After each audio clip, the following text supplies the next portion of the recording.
Let me ask you a question. What if I told you that the cube root of 1 isn't just 1? Today, we're diving into the cube roots of unity. And we're not just learning a concept, we're building a powerful mathematical toolkit. These ideas pop up everywhere, from electrical engineering to signal processing, and by the end of this, you'll know exactly how to use them. So, let's get into it. So let's start with that simple question. If I ask you, what's the cube root of 1, what's your gut reaction? I mean, it's got to be 1, right? 1 times 1 times 1 is 1. Seems pretty open and shut. But is it really? Well, here's where things get interesting. 1 is definitely an answer, but it's not the only answer. You see, in the wider world of mathematics, there are actually 3 cube roots of 1, and finding those other 2 is where our whole adventure begins. So let's get to it. Time to meet our 3 roots and forge the tools for our toolkit. We're going to find all 3 of these guys and figure out exactly where they come from. It all starts with a very simple equation. We're looking for some number, we'll just call it x, where x cubed equals 1. Now, a little bit of rearranging gets us to x cubed minus 1 equals 0. And here's the key move. We can factor this expression. It breaks down perfectly into 2 little pieces, x minus 1 and x squared plus x plus 1. And just like that, our 1 problem has split into 2.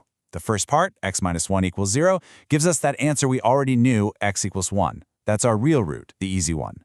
But that second part, the quadratic equation, that's where the other 2 roots are hiding. And to find them, we have to step into the world of complex numbers. And here they are, the complete set. Our toolkit is forged, we've got our good old real root 1, and then we have these 2 complex roots. We give them special names, the Greek letters omega and omega squared. Now don't worry about how complicated they look. The magic is we almost never have to use these messy formulas. It's their names and a couple of simple rules that give them all their power. Okay, so we have our tools, 1, omega, and omega squared. Now we need the instruction manual, and luckily it's super short. There are just 2 golden rules that unlock everything. Rule number 1 is the sum property. It's simple. If you add all 3 of our roots together, 1 plus omega squared, they perfectly cancel each other out. The sum is always 0. This is going to be incredibly handy for making substitutions later on. You'll see. And here is our second golden rule. And honestly, this is the big one, the product property. It just says that omega cubed equals 1. Which makes sense, right? I mean, omega is a cube root of 1, so naturally if you cube it, you've got to get back to 1. Seriously, this one little fact, that omega cubed equals 1, is the absolute cornerstone of this entire toolkit. This is the key we are going to use again and again to make ridiculously hard problems, well, surprisingly simple. And this leads to a super powerful consequence. If omega cubed is 1, then what's omega to the 6th? Well, that's just omega cubed squared, which is 1 squared, so it's 1. Omega to the 9th is 1. See the pattern? Any power of omega that's a multiple of 3 just simplifies all the way down to 1. All right, that's enough theory. We've got our tools, we've got the rules.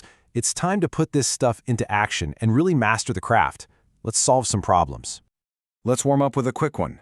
What's omega to the 18th power? Well, is 18 a multiple of 3? Yep, it's 3 times 6, so the answer is just 1. Done. How about omega to the 21st? Well, 21 is 3 times 7, so the answer is 1. See? It's that easy. Okay, time to level up a little bit. We need to prove that this whole expression is equal to 4. Now, you could multiply everything out, but that would be a total mess. Instead, let's use our rules. Let's work smart, not hard. Okay, here's the trick. Let's look at that sum property again. We know 1 plus omega squared equals 0. That means we can rearrange it.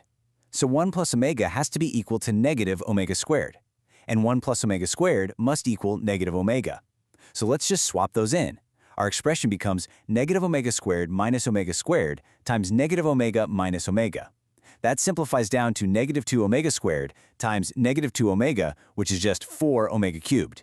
And what's omega cubed? It's 1. So the answer is 4. So elegant. Ready for a bigger challenge? This one looks way more intimidating. We've got 4 brackets, big powers of omega. Again, multiplying this directly would be an absolute nightmare. But we've got our toolkit. Let's break it down. First things first, whenever you see big powers like this, you tame them. Omega to the 10th, we can write that as omega to the 9th times omega. And since 9 is a multiple of 3, omega to the 9th is just 1.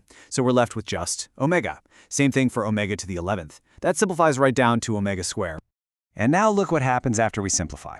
Our problem becomes 2 minus omega times 2 minus omega squared times another 2 minus omega times 2 minus omega squared. We've just got the same thing twice. So we can write it much more neatly as 2 minus omega times 2 minus omega squared squared. Now we just focus on what's inside the bracket. Let's multiply it out. We get 4 minus 2 omega minus 2 omega squared plus omega cubed.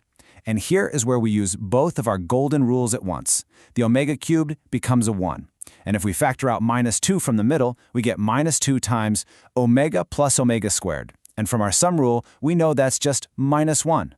So our equation is 4 minus 2 times minus 1 plus 1, which is 4 plus 2 plus 1. It all simplifies down to 7. But wait, we're not done yet. Remember, that whole expression was squared. So we take our beautiful, simple result 7 and we square it. And what's 7 squared? 49. Proof complete. We took that monster problem and made it simple. And now for the grand finale. We're going to tackle something that looks like it's from another dimension.